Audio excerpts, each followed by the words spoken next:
안녕하세요. 오늘도 브라질 현지에서 생생한 뉴스를 전해드립니다. 첫 번째 뉴스입니다. 8월 12일 수요일 페이스텝의 소속의 62세인 상파울루 주지사 주용 도리아는 코로나 감염 검사를 4차례 진행하였는데 모두 양성 결과가 나왔다고 보도되었습니다. 이 주지사는 무증상 상태로 당분간 재택근무를 한다고 밝혔습니다.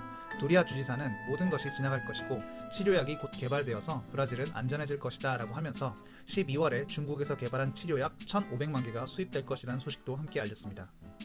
다음 소식입니다. 브라질 대통령 부인 미셸 볼소나로의 외할머니인 마리아 페헤이라는 81세의 나이로 코로나 합병증으로 8월 13일 수요일 사망했다고 보도되었습니다. 43일간 브라질리아의 한 병원에서 치료를 받았지만 결국 회복에는 실패했습니다. 다음 뉴스입니다. 리오데자네이루 주요 관광지들은 오늘 8월 15일 토요일부터 조건부 재개할 것으로 전해지고 있습니다.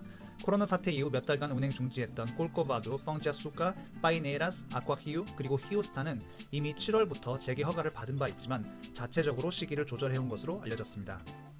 다음 뉴스입니다. 8월 12일 수요일 레바논 구조임무 사절단이 필요한 의약품 및 식품 등을 총 6톤이 실린 비행기 2대로 베이루트시를 향해 출발했다고 보도되었습니다.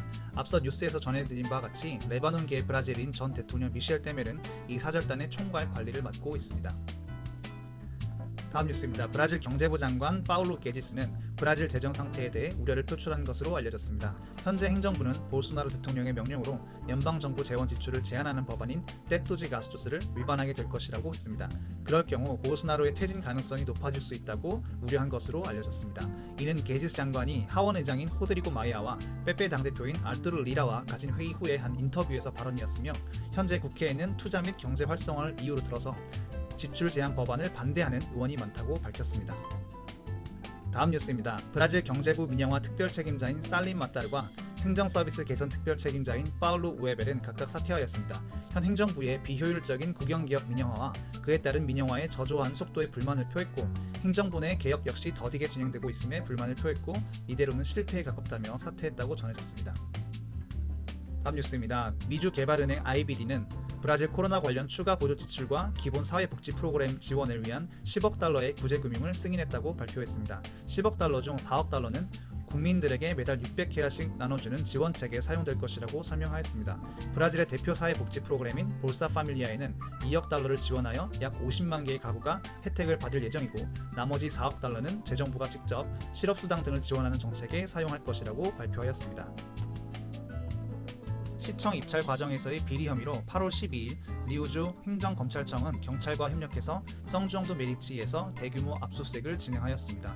보도에 의하면 1,900만 헤알 규모의 19건의 입찰 과정에서 단 한 개의 업체가 모두 낙찰된 것으로 나타나 있어 의혹이 생긴 것으로 보입니다. 다음은 자동차 산업 관련 뉴스들입니다. 8월 12일 수요일 까우아는 브라질 내 자사 최고급 모델인 까우아 쉐리티고 에잇을 공개했습니다. 고이아수주 아나폴리스에서 생산되는 이 모델은 폭스바겐의 티구안과 미쓰비시의 아웃랜더의 경쟁 모델로 꼽히고 있으며 최종 판매가는 16만 8천 헤알로 책정되었다고 발표되었습니다. 보증 기간은 3년이지만 엔진과 변속기는 5년제를 도입한 것으로 알려졌습니다. 월간 목표 판매는 300대로 보고 있다고 밝혔습니다. 리콜 정보 어플 파파리콜에 따르면 멜서지 벤사의 제품들은 브라질 2020년 상반기 실시한 총 리콜의 20%에 가까운 수치를 보였습니다. 더불어 불명예 1위는 판매가가 100만 헤알이 넘는 멜서지 벤스의 대형차 모델인 AMG G63가 차지했다고 보고되었습니다. 다음 뉴스입니다. 브라질 파라나주 르누 공장에서 7월 21일 747명 집단 해고 결정 관련해서 노동조합 측과 합의에 성공하였습니다.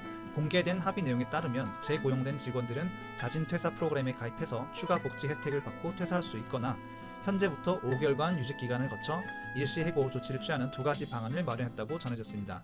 레이오프 옵션 선택 시 5월 이후 르노 재무 상태에 따라서 인건비 감당이 불가능할 경우 노사 양측이 다시 모이는 것으로 합의되었다고 보도되었습니다.